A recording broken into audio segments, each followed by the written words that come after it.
Good morning. How we doing? Good deal. Thank you, and thank you for coming. Thanks for your attendance. Welcome to the Matt Show. We've got a special guest over here, Miss Evans Cofield. Can you guys give a hand for little Miss Evans? She traveled all the way from Maryville, Tennessee to be with us today. So my name is Andy Dishner, and I'm Chief Operating Officer for Konexial. Mr. Ken Evans. Hey guys, I'm Ken, the CTO or Chief Technology Officer for Konexial, and we're really excited to be here today to share with you this journey that we're on from real time to live supply chain, and what does that mean? So we got a lot of cool stuff to share with you today. Thank you, Ken. So what we're going to do today, and this is very informal, you guys can ask questions. We're going to certainly open up the floor and ask questions. But Ken mentioned the word journey, and that's what we're on. You know, we're on a destination path where the logic is changing, data is changing, expectations are changing every day, and we build technology. So a little bit about Konexial. We're in the ELD and fleet management space. We help with fuel management and fuel savings, and we build technology to drive life. And what that means is we support those that drive life, and we want to help the drivers with their life. So we want to work and make it intuitive and easy to understand. So we've been on a journey, and we wanted to share you a little bit about the timeline of supply chain technology, logistics technology, and how that's changing, and it's changing very rapidly, and better yet, how you can use that information, okay? So again, ask questions. We're going to talk a little bit about some pain points, visibility, retention, or detention, fuel prices, inflation, risk and liability, and hiring and driver retention. And we're going to, but first we wanted to kind of ground everybody with the timeline of visibility solutions and how things have changed from getting information and learning from weeks and months to days, to hours, to minutes, and to seconds, and how that change is taking place. Yeah, so the timeline here, if you think about the journey we're all on, if we think back to what the first computers were, did anybody see the movie The Imitation Game? It was a movie about the first computer that was ever invented. So, quick story, because stories make it interesting and we don't want to be boring. In World War II, the Germans developed a mechanical cipher mechanism that they could encode all their communications. It was called the Enigma machine, okay? In World War II, what eventually became a computer scientist, Alan Turing in England, invented a room-sized computer. It was made with mechanical parts that could do calculations faster than humans to be able to break the code of the Germans. So World War II was won in large part by the invention of the first computer, okay? It's not a computer as we know it today. You didn't have a screen, there was no keyboard, but it was the first machine that could think faster than humans could. If you go to the next step on the journey in the timeline, so one is a machine that can actually compute things for us, right? The next step, who's heard of Steve Jobs? Anybody heard of Steve Jobs? Okay. So Steve Jobs, for those that don't know who he was, you may have heard the name but don't know what he did. He and Steve Wozniak founded a company called Apple Computer in Cupertino, California. It was the first computer that was actually targeted to bring it into people's homes, okay? So that was 1976. So now we've gone from, hey, I have to have a full room full of a huge computer that nobody can move, to I can move this machine anywhere and average people could afford it, right? The next major step, 1994, the internet. So when I was in high school, there was no internet, okay? There were networks that connected, but the World Wide Web had not been invented, which enabled everyday people like you and me to exchange information about a variety of things. And eventually that technology in the mid-90s made it into the business world. People launched websites, email became a thing, okay? The next step on the journey, we go back to Steve Jobs. In 2007, he invented the first smartphone. So the first really mobile computer that was connected to the internet and put technology in your pocket, basically. So where are we headed with this journey? Now we're in this phase of the journey where technology is becoming ubiquitous and it's becoming live. So there are currently 30-something billion IoT connected devices. So think about sensors, thermostats, telemetry devices, cameras. There's roughly 30 billion of those in existence and in operation today. There's only 8 billion people on the planet. So to put that in perspective, there's 4 devices currently for every person alive on the planet. Where are we headed? That number is expected to grow to 100 billion in the next couple of years. So it leads to an age where the communications are everywhere and there doesn't have to be a delay in communication. So the expectations of all of our businesses are going up. People expect to be able to have information about where am I, where's my shipment, when is our certain milestones going to happen in live time. So this is a step beyond real time. And if you look at it, time expectations changed along the whole way. In the first days it was, hey, if we can get information on the day something happens, that's pretty neat. Now we're into the information where when something happens, I want to know the second that it happens. So that's kind of what we're framing up and going to be talking to you about today.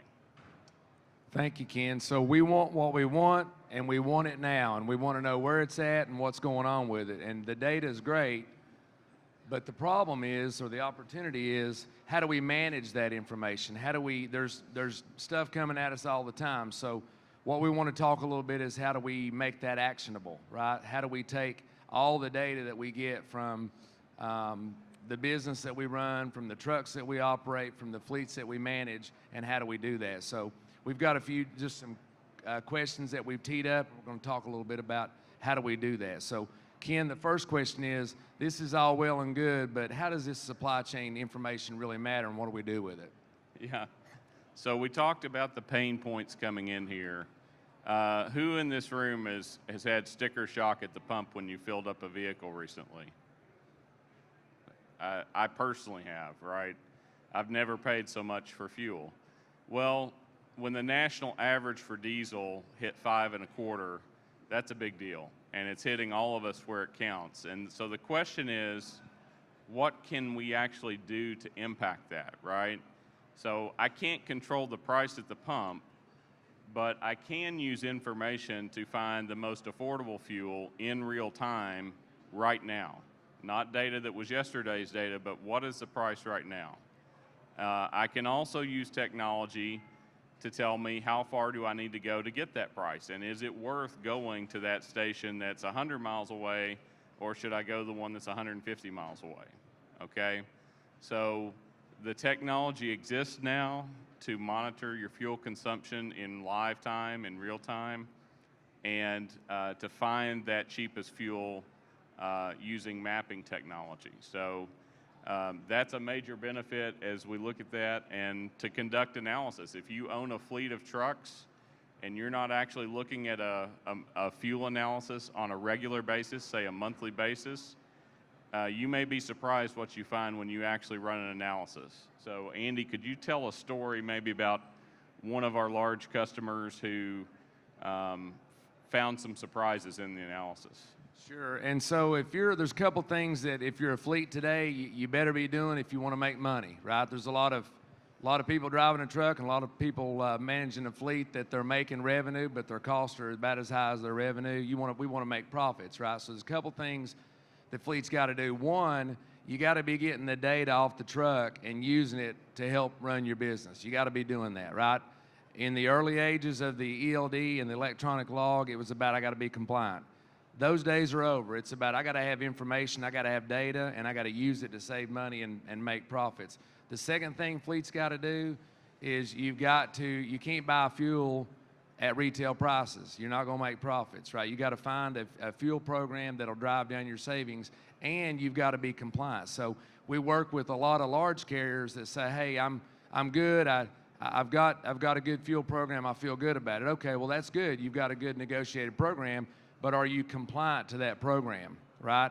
And so the ability's out there now in this fuel analysis to understand not only what fuel am I buying and where, how compliant my drivers are, but we can actually rack and stack it now and say, okay, if you've got 300 drivers, here's the usage by driver. Some of them may not have access to the fuel at the cheapest rates, right? Some of them may not understand how to get there. And the tools are available for you to really start to understand and share with the drivers and change behavior. So we have a Fortune 100 company that's a customer of ours, 750 trucks. And they thought they understood their fuel situation until we actually showed them the analysis. And in the analysis, what it showed is 25% of the time, they were not going to where they were instructed to get the lowest price on fuel. And so that 25% miss was an opportunity for them to plug in a supplemental program so that when the truck cannot get to the preferred location, it has a viable backup that still will save them 40+ cents a gallon. So the point here is that sometimes you think you know what you're doing, but until you actually look at the data, you may not know exactly what is going on day to day. So it's really important that you guys get a good program and then make sure that you analyze it and make sure you're stopping where you want to stop. Does anybody ever use the time or the reminder on your phone to set a reminder so you'll do something exactly when you need to do it? Same concept, okay? So you're getting a checkup, you're making sure you're inspecting what you expect, and that's really good because drivers typically want to do the right thing. They want to save money for the fleet, whether they own it or whether they drive in it, and we're giving them the tools to do that. So the next area we want to talk a little bit about is risk and liability, and that gets into, there's all types of technology. A lot of them are here today or this weekend for cameras, dash cams, both inside the cab, outside the cab, driver facing, road facing, around the truck. Okay, the technology is changing very quickly, and it's an exciting time because the previous camera systems were more driven towards let me record what has happened, right? And then I'll go sort through all the video and find out what happened, to now let's prevent it from happening. So the technology's there with artificial intelligence and machine learning in these cameras to detect, alert, and prevent, coach the driver and prevent. So I can tell a really quick story here on myself. When we got into the camera business a year and a half ago or so, I put one in the work truck that I drive. So it's a 2014 Sierra. I put up the camera. I had the same emotions maybe a lot of drivers do. You know, I got a camera on me and I work with people, they're gonna see me driving down the road. I was uncomfortable with that, right? But I wanted to learn how to use it. So today I still have that camera in the truck because it protects me. If something happens, I know exactly what happened, I can record that. But moreover, what I learned is I looked at this a few times on the interstate when I was going down the road. And now it alerts me, it bugs me. It reminds me, hey, keep your eyes on the road. So when we implement this technology with new fleets, we see a lot of a real curve, and then it drops for the first month.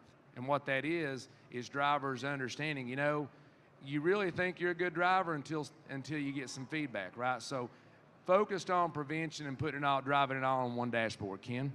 Yeah, I would just add to that cameras that just record things and then you review that on a weekly or a monthly basis, they don't do anything to help you with this, okay? That's reporting what happened in the past. It doesn't change anything. But if you're driving and the camera is actually giving you a, hey, you just looked at your cell phone too long, you need to alter that behavior, that actually can change your habits as a driver. It's changed mine, it's changed Andy's personally, because we've been using and developing this technology. And what we see is that week one, when a fleet implements this technology, they might have this many incidents. Week 2, week 3, week 4, week 5, okay? The technology doesn't change over that time. The truck doesn't change over that time. What's changing is the driver behavior. So we can actually show graphs of drivers becoming safer on the road. It takes an adjustment to get used to it, but there's nothing more important than going home safe to your family. I mean, there's just not. It's not worth looking down at my phone to be involved in something that could change my life and everybody else's life. So it's one of those things. We also have fleets that say, hey, I just want the road-facing camera. I don't want the driver-facing. Fine, we'll turn that off. But the thing you need to remember is that where the industry is heading, 2 years from now, you won't be able to drive commercially unless you have this technology. Because what's going to happen is the insurance companies are going to keep raising the rates until you can't afford insurance until you have the technology. So it's kind of get out ahead of the curve, but also it's a life value thing. Do we value our safety and our lives enough to care enough about our drivers to do something to help them improve? So the other thing that will happen though is down the road, if you only have driver or road-facing cameras and not the driver, the first time there's an accident, what's going to happen is the lawyer on the other side is going to say, show me both cameras. I want to see what the driver was actually doing. Well, and some of our customers have said, well, I don't have that. I've got the road-facing camera. Well, there's no proof that the driver was doing what he was supposed to do. They will take that gap in data and they will extrapolate it into a story that will get told in court. So we don't want that for our customers. We don't want that for ourselves. So it is a new technology, just like ELD was a new technology 3 years ago. But we're trying to give you a preview of where the industry is headed, and it definitely will improve safety and help you guys reduce your risk. So here's the good news. Ken mentioned configurable. It's configurable. You know, not all fleets are the same, right? No two fleets are the same. Different business model, different vehicles, different drivers, different routes. So it's all configurable. You can turn off certain alerts. You can turn on different alerts. You can start with the road-facing only. You can migrate into the driver-facing. It's configurable, right? Because all the data's there, but like we talked before, we've got all this information coming at us. How do we use it to our benefit? So that's our passion. No two fleets are alike. A couple of stories. Just this week and last week, we had two fairly small fleets have major accidents, and they've got this technology in the cab. They're very thankful, okay? In both cases, the drivers were accused of doing something they shouldn't have been doing. They were both exonerated. In fact, you can replay the video on the camera for law enforcement, and in both cases, the driver was back on the road in less than an hour. They're exonerated. There's no liability. There's no lawsuit. There's no insurance claim. That's putting pressure on the carrier. That's where the rubber meets the road, and that's what it's for, okay? It's not about Big Brother watching. It's about how can we help make the road safer. The majority of the time, this camera technology ends up exonerating the driver. So if you think about what's that worth, is it worth the inconvenience of adopting it and getting through the change? The answer is yes, it is. So, you know, we want drivers to be safe, we want them to go home safe to their families, and we want them to be defended when they're not at fault for an accident. That's why we developed this technology. Okay, so next item is hiring driver retention. Hot button. Obviously, it's tough. There's not enough of us to do to move the goods we need to, and we want to talk a little bit about the technology and the information that's available to really help with that problem. Okay, so obviously you want to hire professional drivers. Drivers on the road sometimes get a bad rap, but you're the professionals, right? This is the professional industry. Most of the time when there's an accident, we see it a lot, unfortunately. Generally, it's the four-wheeler. It's the problem with the four-wheeler, not the professional driver. So how do you impact that?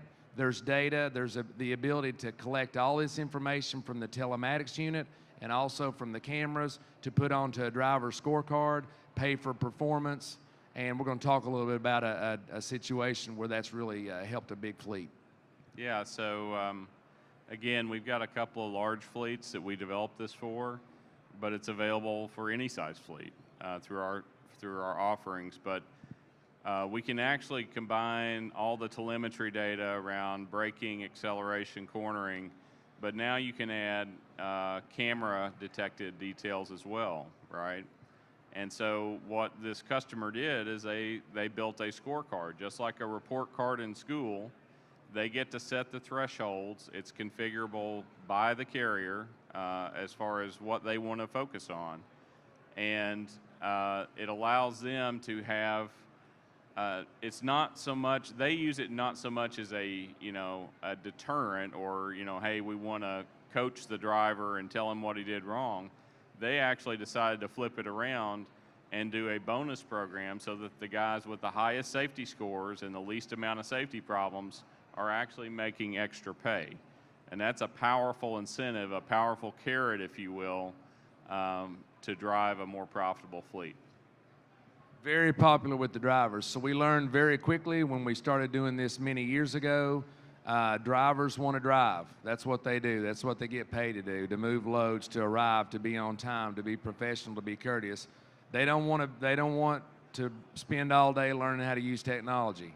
Okay, so the drivers want easy. That's what we're focused on. We're on a journey there. It's easy, but we want to make it even easier. But Ken's point is valid. You want to be paid for what you're worth. You want to be paid for the work you do. If you've got experience and you're a better driver than the new driver being hired, you want to make more. And that's what the scorecarding allows you to do.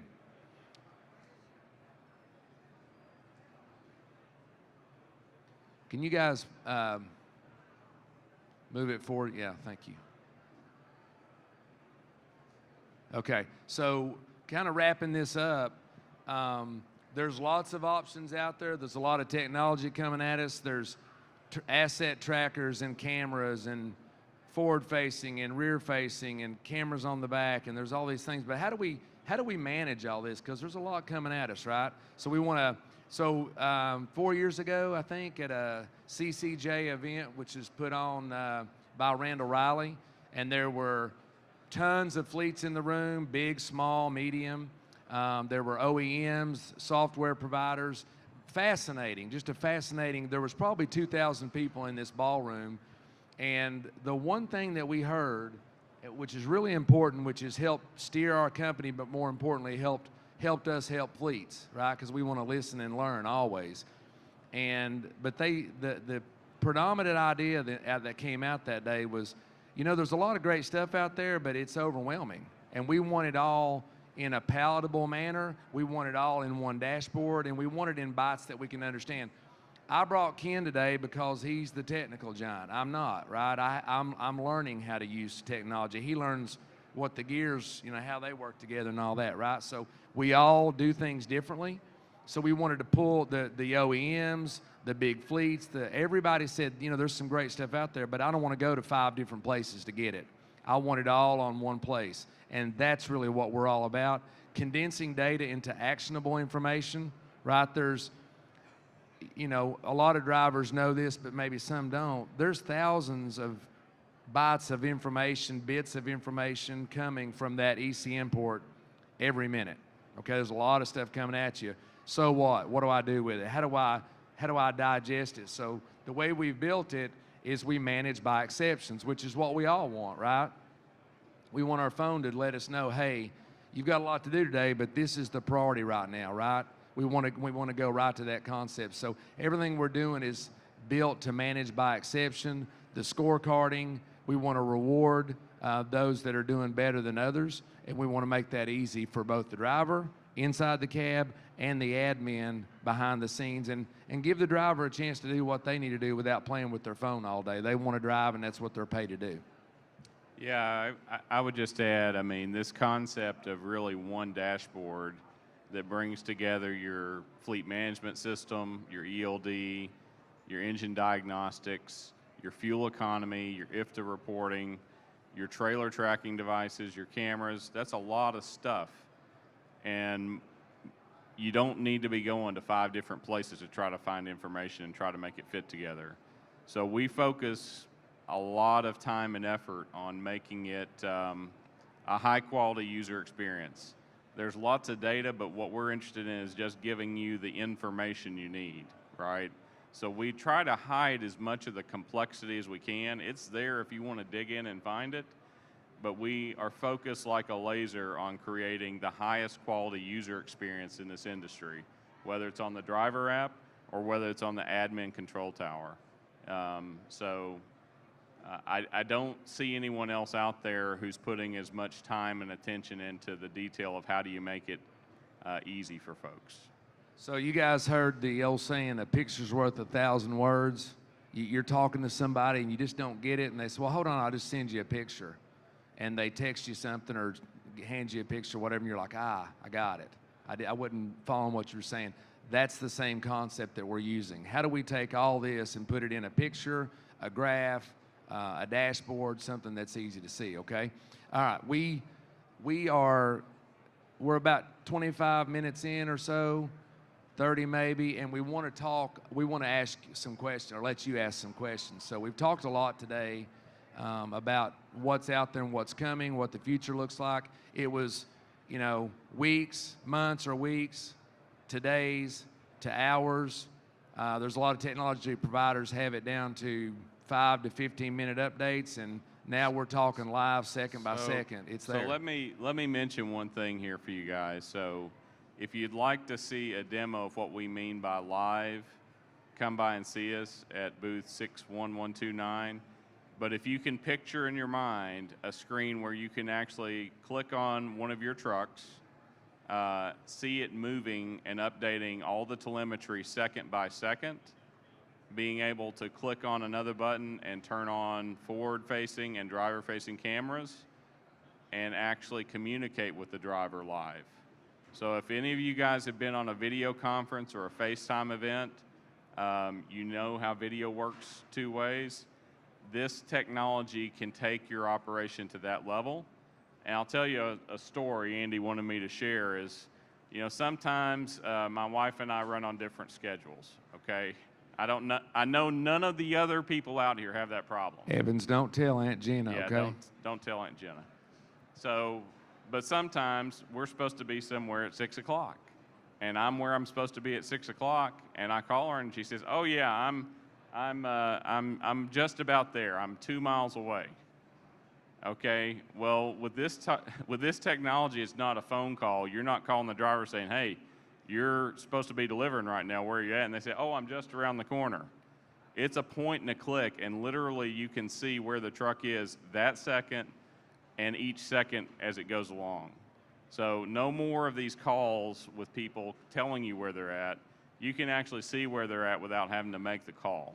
And we've got all this alerting technology so that if you have, a very demanding customer, you can actually tell them when your truck is 30 minutes away, 20 minutes away, 5 minutes away, and when it's arrived. So there's a lot of power in that information, and it enables us as transportation providers to have a much higher level of service, and that enables you to win in the marketplace. Or as one of our driver, long-term customer, 8 or 10 trucks, he drives for this small fleet, said, "Man, this is cool. Nobody bugs me now." Okay, they know when he's there. There's an alert sent when he enters the geofence. He doesn't get calls. He likes to talk to his wife. He likes to listen to Pandora. He didn't want to take 5 calls. "Are you there yet? Are you there yet? Are you there? Where you at?" He doesn't have that problem. So it's made his life a little bit easier. Booth 61129 is in the west wing. Just think go west. But we want to open it up and let you guys ask any questions, and I'm happy to bring the mic out. We'd love to help or answer any questions. Got a question right here. Well, it sounds like the company can track it. Is there any way that we can have, like, if you're running for a customer and the customer is so demanding that they could actually see where the truck is at that time? The answer is, so if I understood the question correctly, you've got a demanding customer. Can I share that visibility with that customer? That is available in Q2, so we're getting ready to launch that so that you could give the customer a URL link, and they would be able to click on their load and see it moving real time and how close it is. Good question. Who else? Next question. Yes, sir. Who's your target market? Are you targeting carriers, drivers? Who are you specifically looking to improve the quality of life for, or who is this meant for? That's a great question. That is an outstanding question. What was the question? Who's your target market? Who's this technology designed to help? Well, the answer is the technology is designed to help anyone who's in the business of transportation. And we started this company, we're in our 6th year. When we started, we were serving people that had 1 and 2 trucks, and that was it. Now we're serving customers that have 750 trucks. So we started with the user in mind, always focused on creating a simple, easy to understand product, and then all this technology that's been built on top of that, it all has to get simplified. Because if all I do is keep bolting stuff on, you wind up with a jumbled mess. So we can serve anyone from thousands of trucks down to 1. So one size never fits all, right? We all know that. But the kicker is configurability, right? So we have fleets that use just the ELD. We have fleets that use all the tools on a bigger package. We have fleets that add on the camera, add on trailer tracking, asset tracking. But we have admins in the back room that say, wow, I can use this tool now to take my IFTA reporting from 2 hours every 90 days to 15 minutes. So those tools, it's important that we build them so they can be configurable, because one size never fits all, right? And that's the cool part about what we do, is we get to see that across fleets. The great question. Who else? Back here, somebody? No? Anybody got a question? Anybody? Evans, you got a question? How'd Uncle Kenny do? Okay. All right, well, with that said, Ken, you got any parting words? I just want to thank you guys for attending. We're so happy to be here. We haven't had a trade show in 3 years, and we're just glad to see people's faces now. And this is probably the first trade show where we've had a lot of customers come by and say, hey, could you do this? Or we're really happy to see you guys. But we want to meet new people as well. So we're here to serve. Our company is built, we said when we started the company, we wanted to have a service-first culture, that we wanted people in the trucking industry to think of our service like they think of Chick-fil-A in the food industry. So we have a US-based support system. It's all based in Knoxville, Tennessee, no overseas call centers, and we basically answer the phone when you call. So we would love to meet you guys. And we won't have chicken nuggets at the booth, but we won't be there on Sunday. Okay, so come see us, and we'd love to talk more. Anybody else got any questions? Thank you. Thank you, guys. Guys, it's been great to see you, and appreciate your time. God bless.